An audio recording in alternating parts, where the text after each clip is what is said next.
And we are recording. Okay. Hey, this is Justin, and this is another episode of my podcast, Justin Answer. And the reason today is special is because it is Organize Your Home Day. So sitting here with me is Laura, the founder of Organised Well. And this is somebody who can help you get well organized. I made that one up. So Laura is a professional organizer, declutterer, and an expert in getting your home organized. But it could be your office as well, but today we're talking about the home. How do I know Laura? Because I hired her to help me organize my home office, which is upstairs, not here, we're here, in my living room. Again, because it's Organize Your Home Day. So Laura, thanks for being here today. It's great to see you again. How are you? Really good, thank you, and thanks for having me. Oh, it's absolutely a pleasure. So first, what I'd like to ask you, and just as a reminder, if you can answer me or you can answer the folks over there, either way is good, but we do like to talk to the people who are watching. And if you're listening to this podcast, we are also recording it, and you can go to YouTube and watch the video, which I think will be quite fun, actually. So let's start with your backstory. So what am I asking you here? I'm asking you to let us know where you've come from. So you've obviously not always been the founder of Organized Well. You've obviously not always been, successfully helping people to get well organized in their homes. So where have you come from? Are you from Nottingham, for example? No, I'm originally from the Midlands, but I'm more towards Birmingham. And my background is actually in HR. So I studied behavioural sciences, psychology and sociology. And then I have worked in HR for 18 plus years, studying in HR, training people, supporting them with employee relations queries, coaching people and working with line managers and individuals and leading teams. So a very different career to professional organising, but a little over 2 years ago I decided that actually it was time for a change. So I discovered professional organising and APDO, which is the Association of Professional Declutterers and Organisers, and my journey started there. Oh wow, there's an organization, an association for professional organizers. Wow, I did not know that. Absolutely. So Laura, oh hello Emily. I have a cat, as you know, because I'm a crazy cat man, and she has decided to come and join our interview. So, or at least cause a ruckus. But that's okay, because we love cats, don't we? We do. So, what is it that you want to accomplish? So I felt the benefits of decluttering and getting better organised at home, and I want to help other people feel the benefit of that. As I've got psychology background, I'm really interested in the things that we can change about ourselves as a result of changing our environment. And I really want to help people understand the benefits and how they can really improve their lives by changing their environment. Okay, so what kind of things do you come up against? What kind of struggles do you come up against with people? The sorts of things people are experiencing. The sorts of, like, for example, you came to my house and there was a problem, right? Obviously, otherwise I wouldn't have need to have hired you. So what kind of things do you see as you come in externally and you see people? What is it, the struggles that you see? Well, look, we consume an awful lot. We have really busy lives, and it's really hard to keep on top of maintaining our homes. Things happen in our lives, events happen. Things change, and we have different focuses, and sometimes it's really difficult to keep on top of our environment. And we kind of get used to things, and we put off decisions sometimes. We put off sorting things out because we don't have time, or frankly we can't face it because perhaps we've received things from other people, from relationship splits or people passing away. So it's, we focus on other things, but what we don't realise is that that has an impact on us. So in your case, for example, you're finding it difficult to concentrate sometimes. It's difficult to find things, so we waste a lot of time looking for the things that we need and can't find. We also waste money, so we buy duplicates of equipment and gadgets and sometimes triplicates. Yeah, absolutely. And I've worked with people who have got multiple books of the same, That same reminds me, book. I have 2 copies of a book. Yeah. So, Check out my eBay if you want it. and so we could save ourselves time, effort, money, but also what we don't necessarily always notice is that our brains are seeing the things around us. They're seeing the unfinished business, the decisions we didn't get round to doing, and we are conscious of things that we don't get round to, because we quite often say to each other, oh, I should have done this job, I meant to do this last year, oh, we still haven't sorted out that cupboard, and so it weighs on your mind, it distracts you. Absolutely, and it does. It stops you being able to focus on things that you want to focus on, or to relax. So I think it's really something that it's just useful to remind people about, is to make a little bit of time to sort some things out, because it makes you feel amazing. Absolutely, and I recently read something about Kaizen, the Japanese philosophy, and it's called Kankyo Kaizen, small gradual improvements in the environment, and the notions that are reflected in there are exactly what you're saying.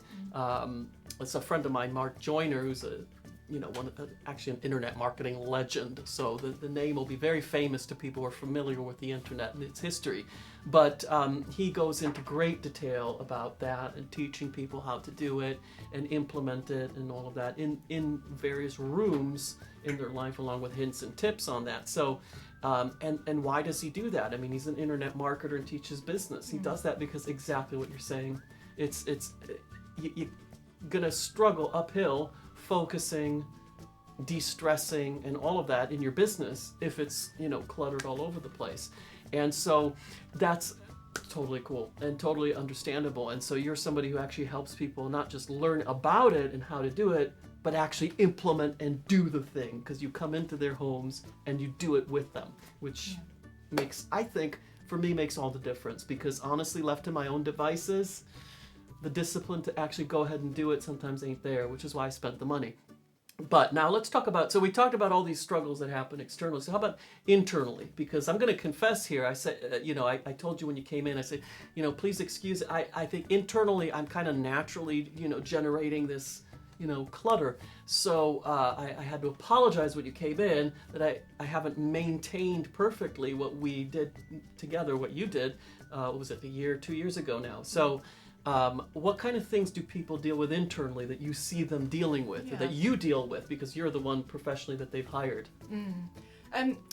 When we think about our environment, maybe when we have guests around, you quite often find people apologising for the state of their home, maybe even isolating themselves by not inviting people around, or not even letting workmen and women in to do things that are needed around the home, because we feel ashamed perhaps about our home, because we might feel guilty that we've not maintained things as we might have wanted to, or think other people expect us to.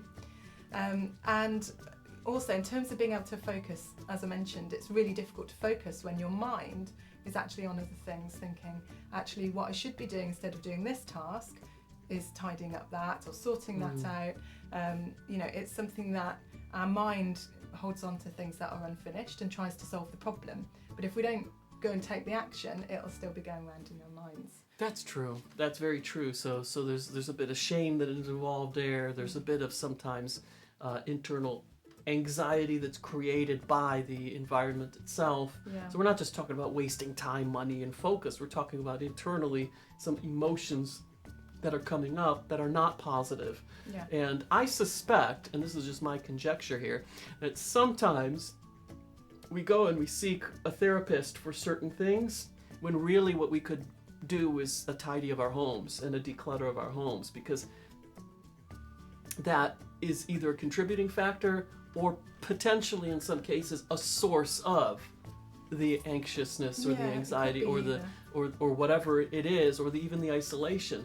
And so here's the thing, we don't all need to live in a museum, do we? We don't need to live in some kind of pristine, untouched, tidy thing that is obsessively cleaned and no smudges. And I mean, I've got 2 kitty cats. You've seen one of them. They put their nose on the window. My windows perpetually have that line where their nose is Do you know, I mean, I literally have to clean the windows every 2 days. And with my Charlotte, who you haven't seen, you know, she's a long hair. I'd have to vacuum every day to keep up with that. Now, for some people, that's not worth it. They're like, I don't want a cat, I don't want to have to do. For me, I'm like, I could care less, because the balance of the positivity that the Charlotte brings to me versus okay, there's fluff everywhere. I'd rather I have the fluff. I don't mind. In fact, I'm kind of crazy. I save it. Anyway, it's a whole other story. Well, I'll bring a psychologist on next time and she'll analyze me. But you see what I mean? So we don't all need to live in a perfect home. Feng Shui is another concept that I've learned about, which I tried to, sort of implement a little bit. But so what problem do you hit? Because you're trying to do a job. You're trying to get people organized, like me. And then in my case specifically, I didn't maintain it like I should maintain it because of my own thing. So what kind of things do you run into? What kind of problems do you hit, in trying to help people? Some people find it difficult to release things, to let things go, and it seems like quite an overwhelming task when you start, or before you start actually. It sure does. So part of the work that I do, and part of the reason why people ask me to go to their homes, is that they know what they want to do. They know the areas that they want to deal with, but perhaps they can't face it because it feels like such a big task to do. Maybe they don't know really where to start. You can't see the wood for the trees sometimes. Yes. So, part of what the problems that people are experiencing is they don't know where to start. So I go in and we look at it together and we work out where to start and where they're going to get the most benefit. So starting is often really hard. Releasing those things that maybe they're not sure what to do with, not sure that they want to part with them. So it's helping people think about what could they do instead. So are there things that actually you keep because you feel that it's a memory. It's attached to something that you did or someone that you knew, and you want to hold on to that feeling. But there's other ways that you can do that. So sometimes it's thinking about what are alternatives, or would you simply display some of the things that you're holding on to and really, have those wonderful things that you love out and about to look at and enjoy. So sometimes it's just about thinking about things in a different way. And so is that come from your background in HR and organizational behavior, and is that ability to do that with people come from there, from that is that a transition and transferable from that sphere, or just an innate ability that you have to? Some of it's kind of intuitive, but some of it is definitely around kind of helping people, asking questions. So we all have solutions within us, and sometimes you just need to have a little bit of help. Need someone to reflect it back to you, don't you? Yeah, that's right. Some of that work is what I do. Great, and the reason I asked that is because I want you to take us back in time again to this transition which you alluded to earlier, which was you started in HR, and then what specifically made you decide to take the plunge and do that? Because they're not completely disrelated careers. No.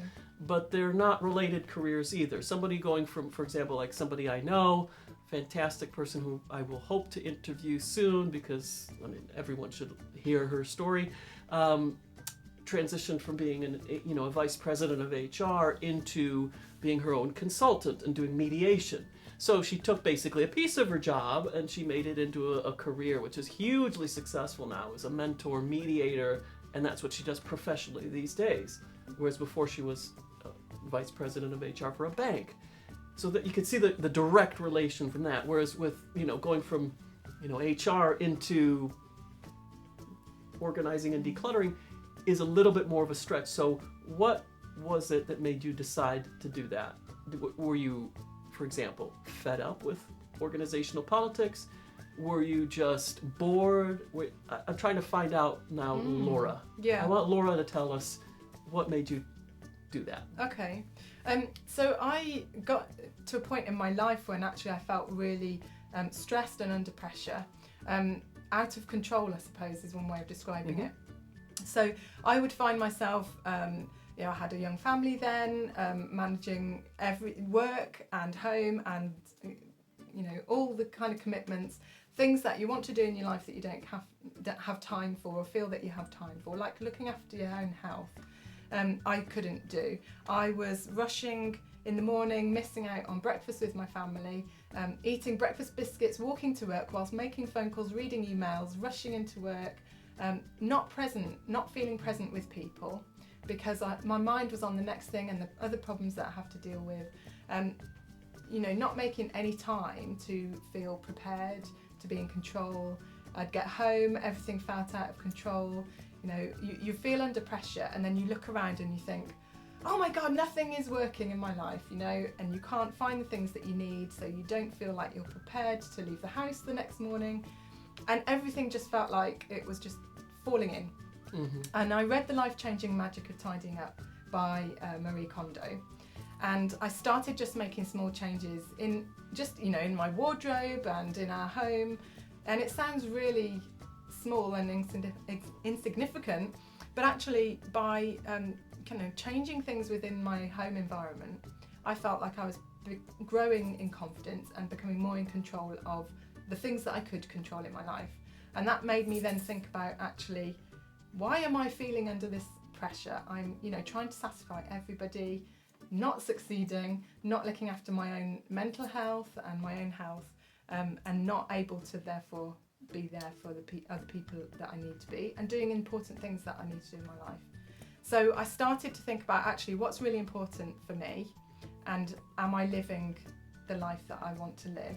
And I decided that no, I wasn't actually. And the satisfaction that I got from regaining control of my environment and the impact that had on my own mental health and the rest of my life just made me feel so empowered, and I want to help other people feel that way too, because looking after your home, it's not, as you said earlier, about perfection. It's not about having Instagram worthy pictures of your home. For some people that's what they want, but for many of us what we want is for our home to support our lives so that we can focus on the important people and the important things in our life.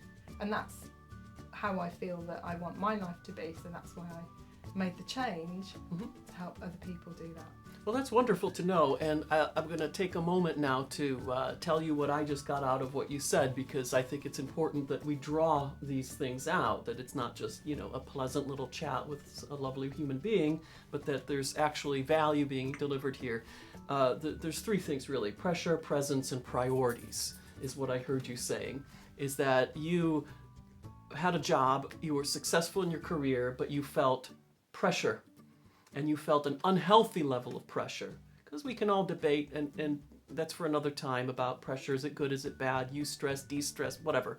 But we felt pressure to an unhealthy degree, where it was impacting your life, personally, professionally, and in the family. And so presence was the other thing. There's a friend of mine who's also a well-known author, who I may interview at another date, who talks about presence a lot. This is like his major thing. And he's right about that, because when we're not present, we're not present. So what's the point? If our mind is elsewhere, if I'm not here with you right now, what's the point? Why? I also can't do as good of a job. If I'm at work, if I'm leading a department, when I was managing, about 200 people at Disneyland Paris, I loved it. I was present because I genuinely loved the place. I could see there were other people who were not. And of course they struggled. And that's, okay, cynical. Someone take advantage of you because you're not paying attention. That could be it, but it's also just about being present. And they talk about in the moment, you do meditation, which I do, to be present. All of it is back to presence, whether it's breathing, mantra, doesn't matter. So pressure, number one. Number two, presence was not there. And number three, your priorities in life. At that moment, you had a great career. Somebody might say, screw it, career is my priority. Then God bless you, stick with that. But for you, you made the transition because you decided the priority here is these things collapsing over me are my priority. And so what I want to do is bring order to that. And then, of course, the next step is you share it with the wider world. So I think those are the three things that I personally am taking away from what you just said. Again, everybody obviously will share this and they'll have their own takeaways, but I wanted to share that with people because I think the three P's are super important. You also talked about control. You also talked, career control. You talked about bringing order to a small Kaizen. The Japanese concept is all about small gradual changes. So you talked about that. And absolutely, I can relate to it. I've done little things like that where I've put order in a drawer or shelf or my closet, and I'm like, ooh, that's lovely. Or I organized a chest of drawers. That's the one place that probably still is organized. And it does feel wonderful to start small and build gradually from there. So there's lots of lessons to be had in that one little answer that you gave us. So now what's the plan? Well, the point of getting organised is, yes, it's satisfying to some people in itself, but really the point is to enable you to focus on those important things and the things that you love and that you want to do in your life, rather than being kind of focused on the things that you should be doing or that, kind of feel chaotic. So that's what I want to help people kind of make room for. So really doing more of that, reaching more people, giving them ideas, inspiration, and helping them to make those small changes that make them feel good, feel better, and feel like they've got more time and space for themselves and for the things and the people that they love. So I want to do more of that, really, working with other people to help them. It takes the pressure off, so they can focus on their things. So are you running into any conflicts, any problems trying to reach all of these people? I mean, on your journey right now, are you reaching as many people as you wish to reach? I mean, I'm trying to reach more, really. Okay. I've been going for just 2 years now, I'm trying to kind of grow my reach and reach as many people as possible. And I think that's not just something that I'm doing; it's something that AppDo members across the UK are doing. And if you've seen, there was a Netflix series last year from Marie Kondo herself, encouraging people to really look intentionally at their home. So it's something that as an industry that we're all working on. But for me personally, I want to reach more people across the Midlands and to help them and inspire them. And so what is it that you're running into that's, a little bit of a barrier to reaching all those people in the Midlands? And I suppose you could go wider. You could go a little bit wider than that if you wish to, because you have a car. Yes. Yeah. So, that's of course down to that third P I talked about, your priorities. I mean, you don't want to create another HR situation where you have this gigantic company called Organized Well, but now you're neglecting your family again. So it's of course up to you. But so what are you running into that is potentially getting in the way of reaching all the people that you wish to reach right now? I think I'm sharing more, and I need to everybody else to help share the messages and share what I'm doing. So sharing is a big one, yeah. Definitely. So share this video, this interview, so we can help someone, so we can help Laura from Organised Well get you well organized all across the Midlands of the United Kingdom and wider. So don't inhibit yourself, because she may just be able to help you. She may be able to help you virtually, potentially, that's up to her. So one thing to consider is, even, let's say you're living in Thailand. Brilliant. Talk to Laura, see if there's something you can work out where she might be able to provide, maybe not the hands-on assistance, unless of course you fly her out business class for it, all expenses paid, but but she may potentially be able to provide a service virtually, which could make all the difference. And that's something I do. Well, there you go. So I have a virtual partnering offer where I can help people work out their plan, work out your plan of action. You go off and do the work, and you keep reviewing with me, stay accountable to me, and get through your tasks. So that's fantastic, because now we have a ladder. Now we have, if you can't afford, like I did, to bring her into your home for a day or a few hours or whatever, maybe you can afford to have her give you that virtual advice, and then you implement it. Because sometimes, look, we just don't know where to start, right? You said that earlier. And so if you just give me a plan and say, this is where you start, Justin, that's the answer. And so then you go and you're able to just move forward. You just take the next step and the next step and the next step, because Laura's laid out the plan for you. It's already thought out and thought through. So that may be the solution for you. Obviously, if you are super anxious, clingy to your stuff and all of that, that's a whole other story which may not be solved by a simple plan. But the simple plan goes a long, long way and may be enough for you. So have a look, consider that, look her up. I will, of course, provide links, to this in comments and all of that. But you don't need to wait for that, because Organized Well, Laura, although you want to look up the business, you don't stalk her on Facebook, but look up Organized Well, or stalk me and I'll put you on to her. So let's talk about, the end result. What is it that you want to help people to achieve?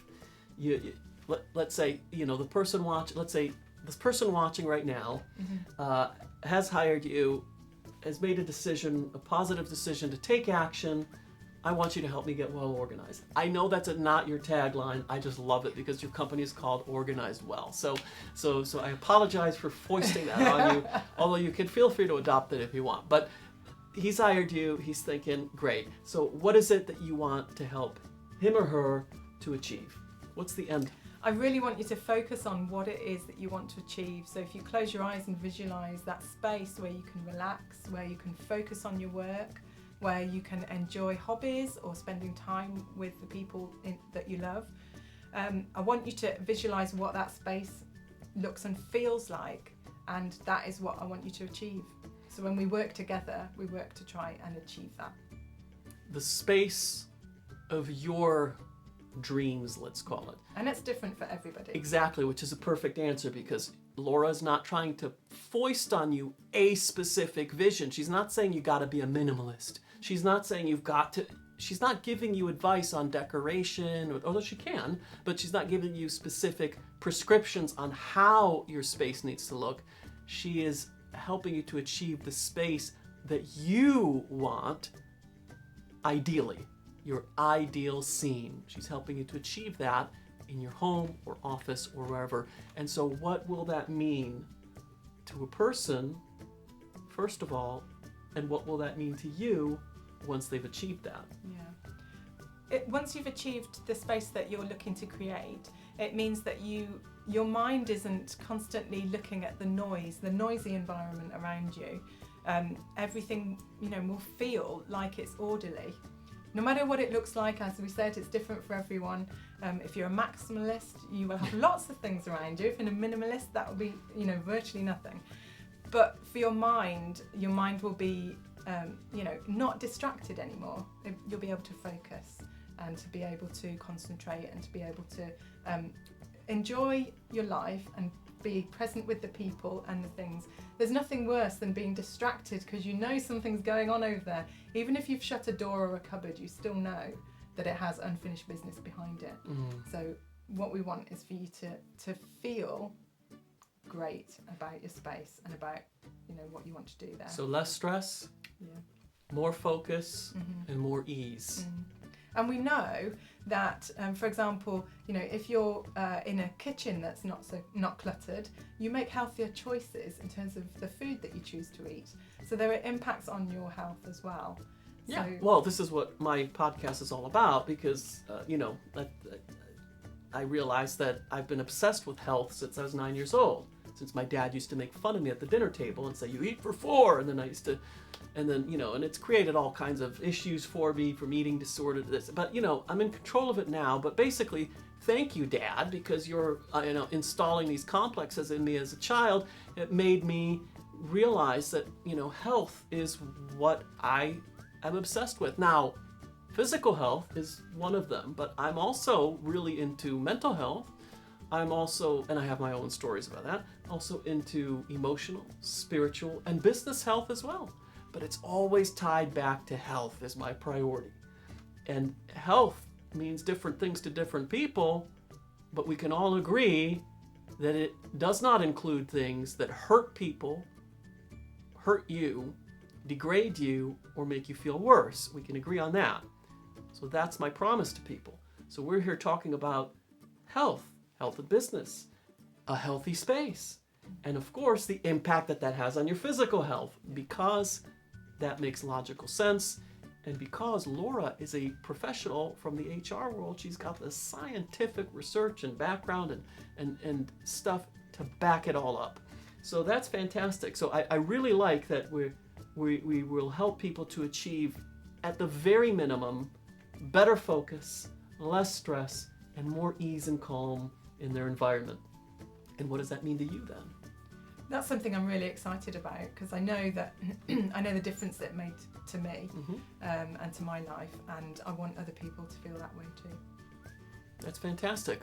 The cardinal question is, when you do something, is would you want someone else to have those same benefits? If the answer is no, then the benefits are either questionable or you're an a-hole. It's like you're selfish. If the answer is yes, then why not share? And so that's my request to you now is, if you've benefited from our discussion here today, if we've learned anything today, share this video, because you never know who needs it, not just wants it, but who needs this right now in their life. They may not need Laura's services, that's okay. They may just need to hear her story, hear the takeaways, and learn what they could potentially do and aspire to. But by all means, of course, Laura is available and looking to reach more customers, more clients, and a wider audience for the purpose of achieving what we've just talked about: greater ease, less stress, more calm, and an ability to focus. So, thank you, Laura, very, very much. Is there anything you would care to say, ask me, or tell our audience today before we end off? I guess I'd love to hear from anybody. If you've got questions, if there are things that are bugging you, that you're struggling with, please contact me. Have a look on Facebook or Instagram. Come to my website and message me. If you've got any questions and things, then if I don't already have tips out there, I'll be happy to share anything new. Great. That would help others. And so what is the best way for someone to reach you? We will, of course, include all of your links, but for right now, what is the best way for them to reach you? The best way would be to email me, actually. Okay, so what is the email? Laura@organisedwell.co.uk. So let's spell that. So LAURA at organized with an S. Very important, because a lot of people I know will be watching from the United States. Organized, ORGANISEDWELL.co.uk. So I will, of course, spell this out, provide a link, but just so you know, you don't have to wait for that. You can email Laura directly. I don't know how much longer she'll be available for that kind of intimate attention, so this is the time to do it, is now, because Laura is in a growth phase. She's been successfully accumulating one transformation after another for the last 2 years. And so she is still available at this level. I imagine in another few months, it will not be accessible and there will be assistance and layers to go through. So now is the time to take action. Email Laura with questions, requests, and anything else, and she will obviously do her best to accommodate and provide the greatest level of service like she did for me. So thank you for listening. This has been Just and Done. This is Just an Answer with Laura from Organized Well. Bye. Bye.